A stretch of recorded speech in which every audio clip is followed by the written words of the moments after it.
Ko'p odamlar bir kun baxtli bo'laman deb yashaydi. Lekin o'sha kun hech qachon kelmaydi.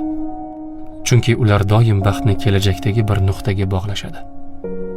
Shuni hal qilib olay, shu pulni topib olay, uy olay, muammolarim tugasin, shunda xotirjam bo'laman deb o'ylashadi. Lekin haqiqat shuki, hayot hech qachon to'liq tartibga tushmaydi.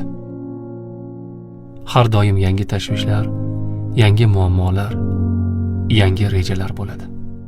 Agar baxtni nimadir to'g'rilanishiga bog'lasang, u seni umr bo'yi kutib yashashga majburlaydi. Lekin hozirgi onni his qilsang, bor narsalaring uchun shukr qilsang, hayotni qanday bo'lsa shunday qabul qilsang, kutilmagan paytda chinakam baxtni his qilishing mumkin.